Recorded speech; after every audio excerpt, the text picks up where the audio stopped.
ne enyumeku ahodo a opese de wo nyumayefo ana wo schoolfo ana se ne sorema efa eniwa nhwemu Toza Eye Care Center eba be yi nyina e de amount Toza Eye Care Center esan se ye ni kosua dadwene eye won dadwene ntino we bie kwan de ato am we bia se na be hwe wani no na obefa so e de akyerɛ kwan befa so a obeti ba wani no ban Toza Eye Care Center ye juma free adwuada kopim efiada anapa no wɔtwe kopim anwumre nonum memeda wasase anapa no nkron kopim ewia no mi Toza Eye Care chira kwa enya yira kwa yo du kwa onofi du kwa soro usane Central Police Station pepona kane Bayport office wa ehwa na abehuye free one osama tofo eso 0241 632715 and 020 910 3650 Sajiwe count 0262 652641 Toza Eye Care Center when you kosua apomuden no eno ne ade a ehia yen pa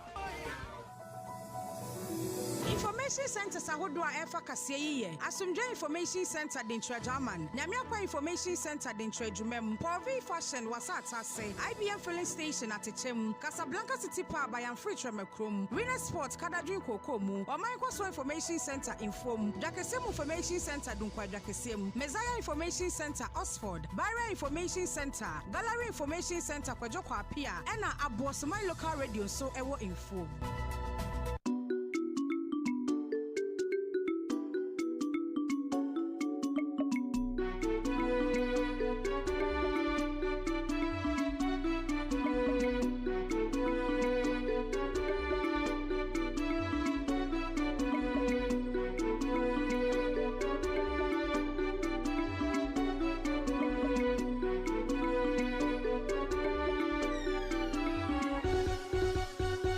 ene efiada yemu adwo mu akwa abanfa radio kono ba ko akiri ponkro so abraso se nwumre nsem a yeboabo no se digital kase ye de besom wo awo aduokono ba ko akiri po enkono so na ensem no mu ye woda na che se nwumre no ye bele ne wo ha den na de ama wo asemi edoso pa nwumre ne ebedi mu akotene de sei ene ye bekono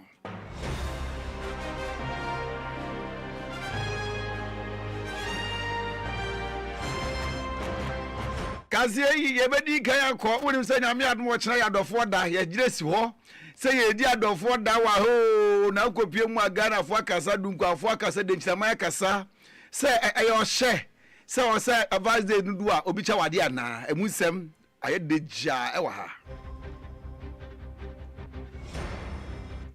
eni ese wo kru be fa nachi ana so obetwetwe ne ho no denchira o ma kira o ma dwere afa ho ena na de efiada ide nsempa mu adafradoku yebedi atwe ho nkomo atwo ho nkomo be de ja wa ha se anya asem kuma kura tawaso na tie bi ene Ghana mampani John Dramani Mahama wose enche kura anya o my Ghana yebenya oba oye president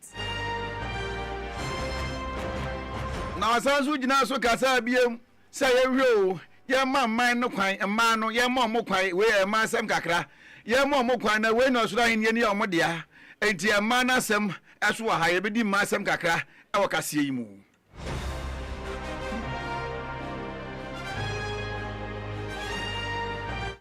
ene na mamra kase so ebeba so ene no ye ba kohwe eye enton emusem na natabo ebetena se no aboye nkyeremu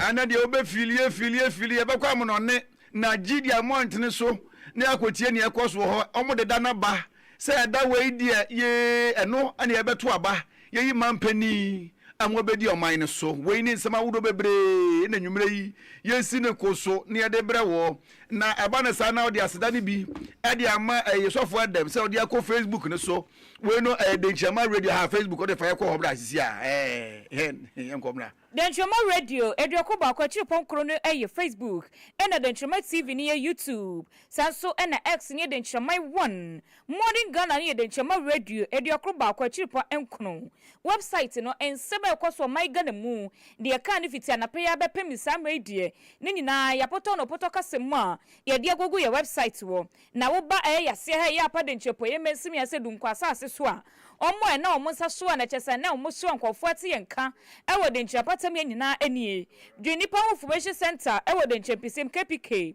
dr momo information center nso wɔ de nkyɛdwuma mu adom epu information center wɔ percent yɛsɛ sam se erade kasa wɔ bawia ɛne da so information center wɔ de nkyɛkotim so Richie of Richie Barbering Salon won from Ma root with the money wait and get enterprise and or motor petty wo ema ye as a man and you Mr. Crow information center no or what Mr. Chrome I could turn so at a chimkin lord and on edition anymore Lando fashion so ewo bread to water petty my ye then my listeners teachers association of boys almost a boys flash phones into one phone and a kaka kuase on a sort of petty pan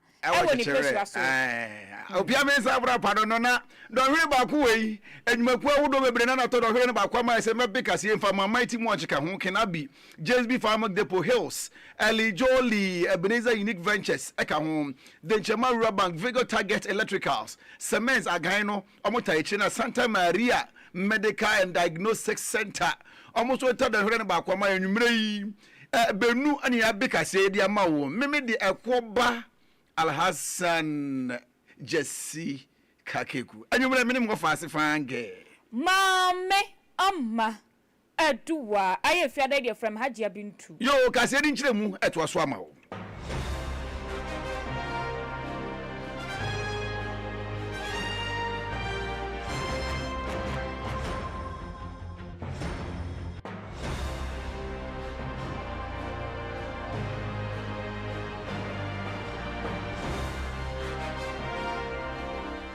Yedienie 91.9 Fatuo Dentraman Radio. Any Hana Gana Nina Kasa, aha, and I bet in some Paul and one of Reno Kunia some Nasene Fiada. None of Fiada, the Shada and Tufusa, eh, you do Fiada, the NHS, or say Boja, and Mampeni, John Dramani Mahama. Jubilee has Brigida no, Okopia will be Manso, Ethiopia, Adi is a baba. Na okopia no mpanimfo hwetwe ni ntine ye so wo bogye mutu adem koye yie ekosi benkutire adwenwenwenwen oman ni continent yi hu a ana okopia se ye man microphone nkasa oje ye otesi microphone testing microphone 1212 a papa da so be kan na se ye man no kwan amomomra amanyo semu na nye se man pani kura ye momu ni didi bi ni ade ade a ana papa pani okasa ye pa kire mu a Africa anase bibiri mu ha se de abra so so say nyina ye ntoma gba no ne ye pia ma no sase ma no omusu di bia ye e ma sam de o ye opani kasa ye nya bi egu ahwaso ma wa odi etie bi. Despite decades of declarations, Africa's gender agenda remains chronically underfunded. Gender-responsive programs are often the first casualties of fiscal constraints. When we decide to implement austerity, gender-responsive programs are the first to suffer. Women's rights organizations are expected to deliver transformational outcomes with very minimal resources. The care economy sustained largely by African women remains invisible in our budgets. Efforts to prevent and respond to violence against women and girls are severely under-resourced, and girls' education, particularly beyond basic levels, continues to face persistent financing gaps. And yet the evidence is unequivocal. Gender equality makes economic sense. Investments in women raise productivity, they strengthen our resilience, and they expand our economic growth. Every woman entrepreneur creates jobs. Every girl educated multiplies prosperity, and every barrier removed unleashes innovation. Na penini kasano ani asasu beto dwabie wo sehwe omaimu abra so se yesori gira tintintinti ani ebe ma wodo nsaka oba ani straight obekọ ani ma bro ne nkola bro ne ede nkoda ma ya ye adwuma bi ehu hia yesi oba de okọ school anyonko bukasi nko ye duane sa no monoma no ani ega child obeyiri mu pampe so oba ba ne ataso e de odi sei e de to aso e ma ye.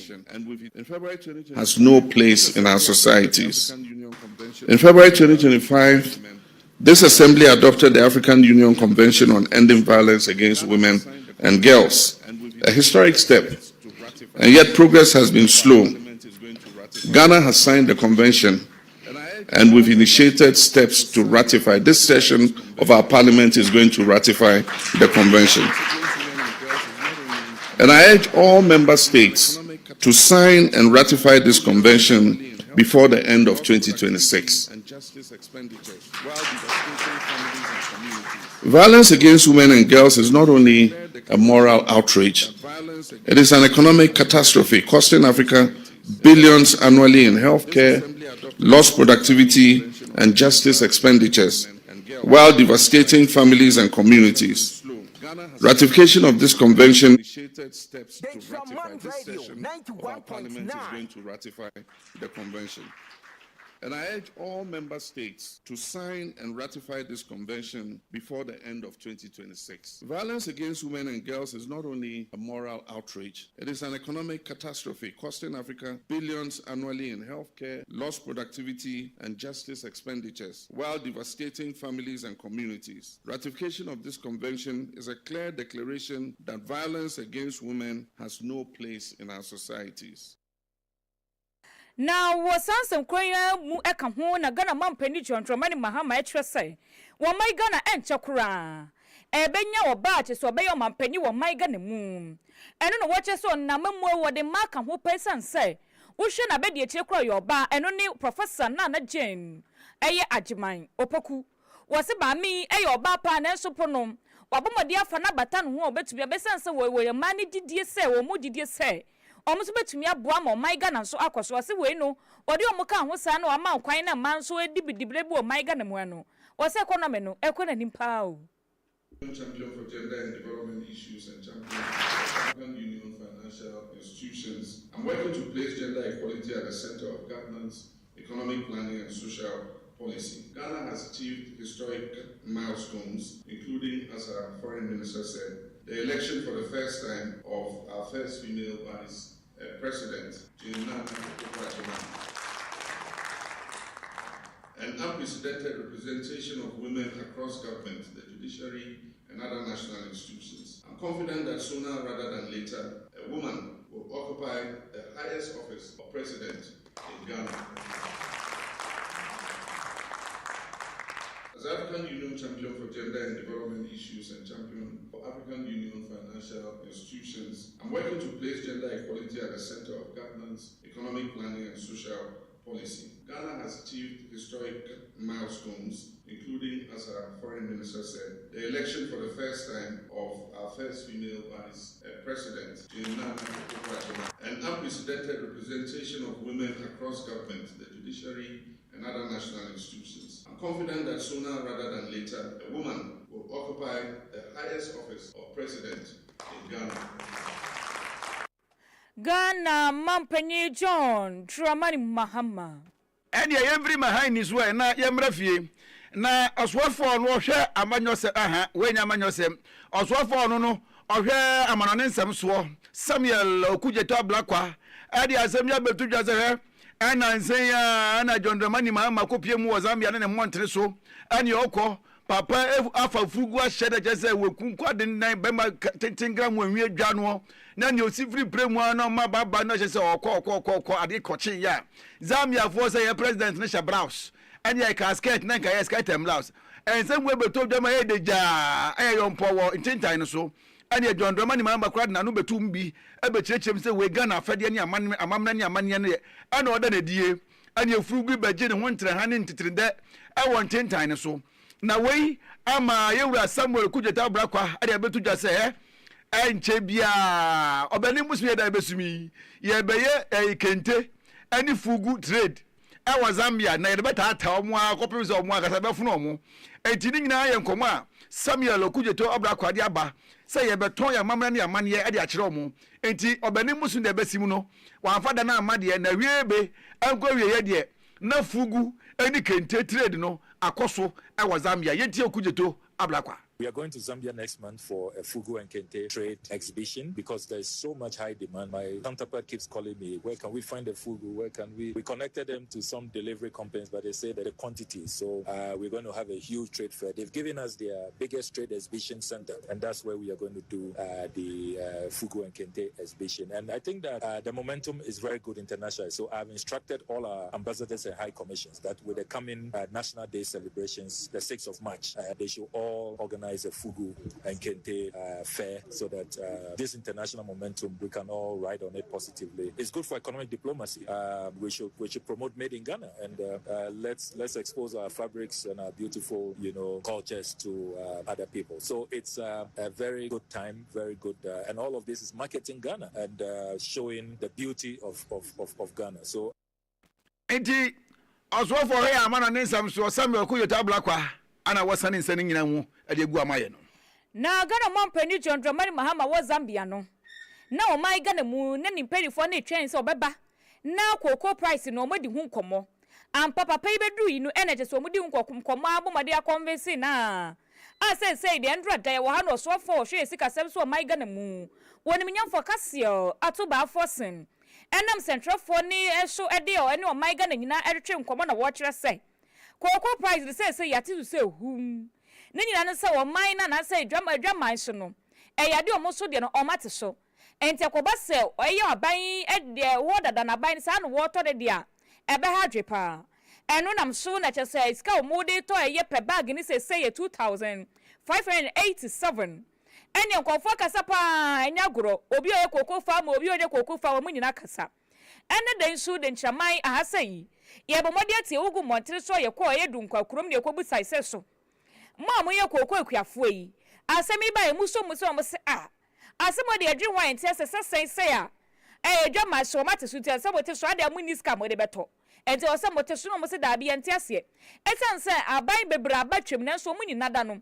Omunim se ne ombe managi ade na omonte so nti aban wedie omompre na mpreche ni se nti omo so bobo mo pa na no matie si montre so aye nye kire kase eti aban ade we asi de yente ho abekosam da senia enye ye started Fourth Republic. Ababia no awaba tokoko. Ya wakase scan 20 meter so da. Te Muhammad aban we na ya da asem we de yantiase ya ne akura ya ba demonstration ne de tiasa asem na aban. They say ni de koko na aban ateso ne de. Koko ne no koko bi mo ye youth ne no koko be tu kalam say. Upo umpo kalam say be tu. Excavator ne de be be tu. Koko ku adwuma no. Youth bi no be ye bi. Akokora bi a say ye ko excavator ne be tu kalam say. Koko adwuma egu. Ya ha adwen ko aban bi aba na ne de egba fom kora na o manage se obehwe ama yafo ho ato but ye hwe 2025 26 ya esi koko bo ya teso nenso afi aban kwate so a wate se hwi wachemo miensa afa ba ko di mi no ma akuafo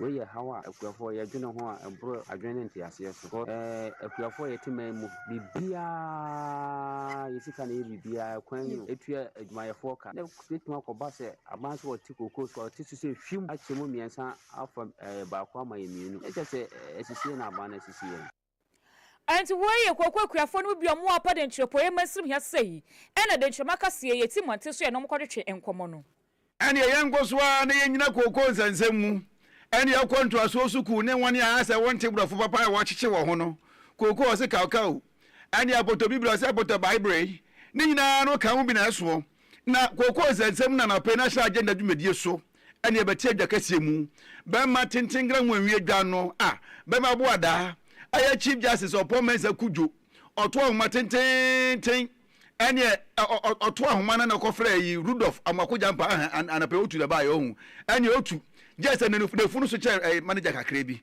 ene oto ahoma tenten da ofra Rudolph amakoja mpa ono yemra shebedwani ade ma manfo wa padenchi atoye fem ene obizanse kokko nsensem uye minority debe na caucus for ibi na den na be ka fa ho ene minority for dem one otu mebre se randiabe kokobo no ono no hweso no ase ono no agrobo de ni so eba de se de pani proper wo da ade ano na abc da na 10 million ya tie fi aketua so sa eba na sa enko yie enti ono so fana no ntum ofo aso se ye yi randiabe every one na say ena Rudolph amakuda mpa okay minority here for the head of Nigeria, the science action the and NDC for opposition and Mukaya Ghana for through a queer four and a queer four and say another danko kufuado any NPP are buying and say a queer food a boy this a demo a queer four and yes ana a demo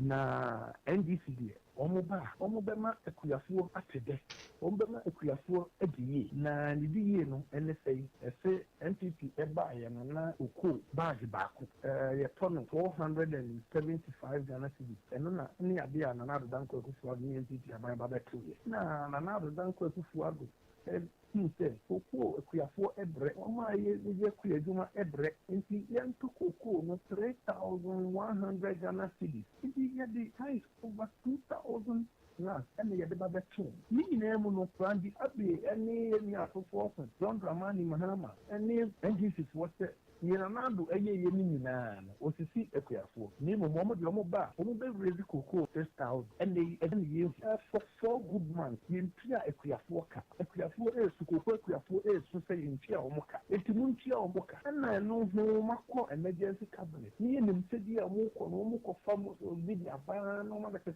and when you are in Pia Ekuyafuka. And after Ekuyafu, Mama, you may be a credit near the bitch Yamoka. Wait, they do, I'm not out. And no, Muntia Omoka. Most ones who are saying the money about a Bomo to the point that Cocoa price are none another than for the time. The total of 3,100. Not to say about 2,000. Nah, I said, it's in the one Nadia, yes, it's easy. You know, no. The way around the area and the Abbey, or manage Cocoa Setan, and Nadia don't work here. It is a man that said, if you and the Abbey is finishing, now to be a 50 so the between America for the dreams. Everything on minority, yes. Enti wenu ye enunyamfo Rudolph Amakujampa ana watene kana enche na yebedi atwe ho nkomo wadaro mama menkwa ma womra na eni atwe ho nkomo sisia Ewusu egusuwa wo eye kuafo yinsu nsem na yenkopim okatu note emensin mu enu wo voter region na ekuafo mo ho cheso mo muduadua mo no ena ekasei omuchima sese ahokire abomade akomaso ye papa pesan se emu omodue ni nada omotwede egu wo no obienu a wo beto na enye se ne bo edina na so mayile so bia ne sese de kromate so se hu na mo hwe kwai se nkankofo beba na nkoma beto no muso nya kakra e dia to aduane e dia na se dia bobra wo ho na enso pu besi ne obi amba ho ne sense no eka ho bi no mokoto sra akira bai se abai momodia embre me ne so ba beton so po a otumi atoma na se ankronkro dwumekuo bi na se ankronkrofo na sika wo nsem no wombre o number 20 sade a omoso mu huna mane pa that there are no customers for our rice. Right now we have the rice in abundance and then when we speak now the price of the rice has drastically come down as compared to last year where the price was okay and then the farmers were happy. But right now the price has come down and moreover too there are no customers to buy our rice. And again, as we speak, the input costs are the same, the price of conveying the transportation cost is the same, but the price of the rice has come down drastically, and as we speak there are no customers to buy our produce. And then the farmers, we have farmed and then we have harvested, the produce are there, but there are no customers to buy them, so we are still going for loan, and these loans come with exorbitant interest, which is making it difficult for especially with the youth who have the interest to go into farming to lose hope. And then I can say also that one of the key challenges that we are facing that is that there is no general milling point. Maybe the government producing a milling point where every farmer can easily access and then mill his or her rice. The milling points that we have belongs to individuals, and sometimes you go there, you spend the whole night over there. Actually, when it comes to rice farming, this is maybe the host in terms of all rice farms. But right now, as we speak, we are in so much crisis. So as you can see, these rices here, these bags of rice here, all of these ones are mine. They dried it about 2 weeks ago, but because of money, I can't convey they are here. It rained on it last 3 days ago. So we just came to inspect it and see how they are doing so that I will find a means to convey them. So right now, we have the farms, we are ready to farm. But the challenges are one, price of our produce has come down drastically. And as we speak, we don't even, as it is down, the price appeal there. How do you call it? Our customers are ready to buy. They are not even having the money to pay us, so we can't sell. So we are in need of a lot of help in terms of whether it is loan or whatever. If not, the major season that is what close. That we those that are into the farm without the use of the irrigation process, we need what money to start our farming. What yes, much. So we need. Any ayokwatie yi eye ekuafo a mo edomo ewo ayeketu north mesim wo voter region na omode omade srede to waban ne mu. Yo ani yemfiri wona yenkwa apomudin semu. Yade baako anu de abegye ne wontere ha na edi nipa dem baako ane enkwe yade henia browni beka henia enkwe na yensa ka doctor wa ahoma no so Dr. Ike de nyame anhira na amia mente ase esanse wo ye ho bre pa gese ya mfre no na doctor aboa yen na wa kyerɛkyerɛ yen ene ye won e wotie nyina ene kwan ya befa so ebo ye ho ban ene efi yade ho Dr. Madjoy Adawroma o bibia boko na Dr. Wadawroma ye nase na ye ni kan free komodie na sisei na ye hyase se ye ka se henia kura na Wadawroma edan ena de henia no ede ba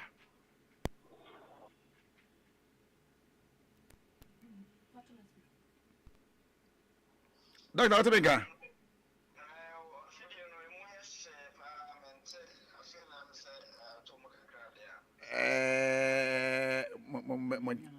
mon check mami Doc Otemeka is here Wadawroma o de ye ni komo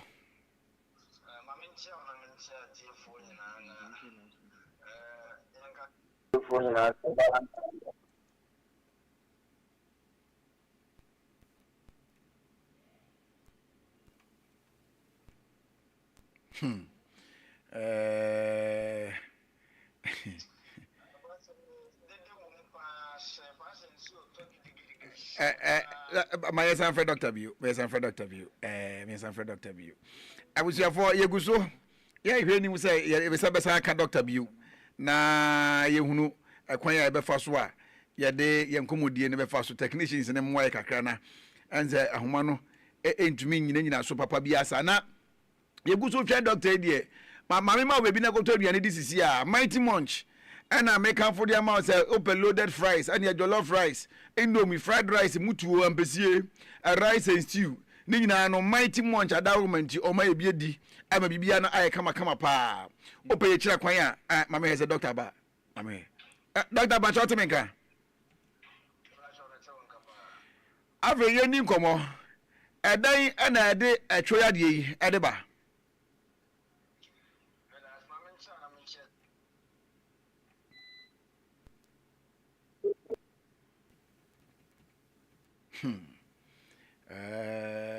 nkomo we pa minim inti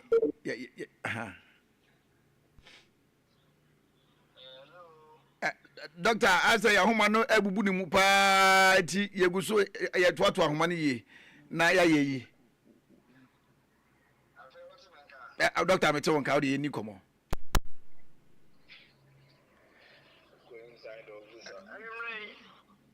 I'm here for Sunday because you found some fancy. Ahomano and say a woman kakra. I think I am on the bay. You might watch him and can there. Wadawroma betonka Asoma will be say you be henia and can say we can say troyale. Now if the bus as a henia and a crown and a day. Profocastra Muniabeka and say hernia occurs when internal organs or fatty tissues pushes through a weakened spot in the surrounding muscle. So I can't say now I brofo a catraca a bra a dear Winnipeg and I say you're so no be and I say a name of fire did from money. And there might be answer ye, and I say, I won't be at that baby, not a force of the Buddha, even soon, baby. Now I generate the term Heniano. And no matter why I'm feeling here, it's me, Sunny back, not a mother or show, and so when I echo. Say that Heniano and a Tonoko Heni or Benya, them and Singer. Heniano. the best thing is disorganized or disarrangement of the lands and I so the baby you know if baby I have finished here will be able to me we know free and for them say about the same and for that and the entire because handing and never by for them. I think that's what you must say. My best. Bana, when I see Yin say, when Uma maybe one didn't hear. Uma may ask his son, we 1 night year, and then exercise me on my iron and ma. Then maybe it's me, but set away, near Fanny Hania. Stay like so dear son, no. And you know, so what's a man can't dear. Hania. Shas different from Abramo, Brian Sample Frano, the mamma, a dear one bebre, will be painful, baby, Jim Margin, bread, she, bread, she, no, the crocodile, no, ring domina, dinner, a fatty.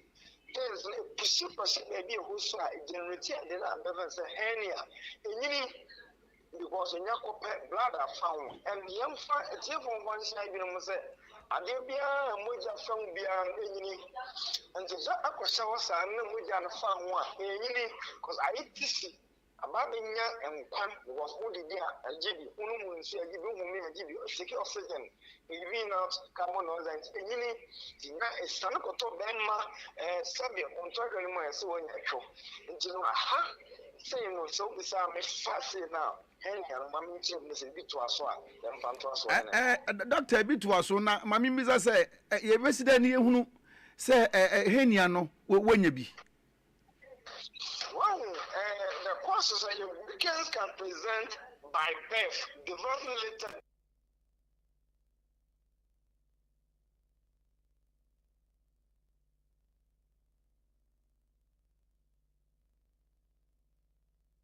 Warning. One elder our friend Messa complaining a yam mea, Mayasia mea, a chia mea. The Bianas, Abraham, Unika, and Swati. The Bian was singing or to complain from Miami, Mea. So, our friend, you will fear the first 2 years, 3 years, assassins or complaining Sadiana. If I don't see the medical attention before it's getting too late. And I said, Ben, yes, say, this is the kind of what can on to initial design saying a bit so much or anything. What Rumo? O say Sabi say, a son about Yashua anyone, your friend at you.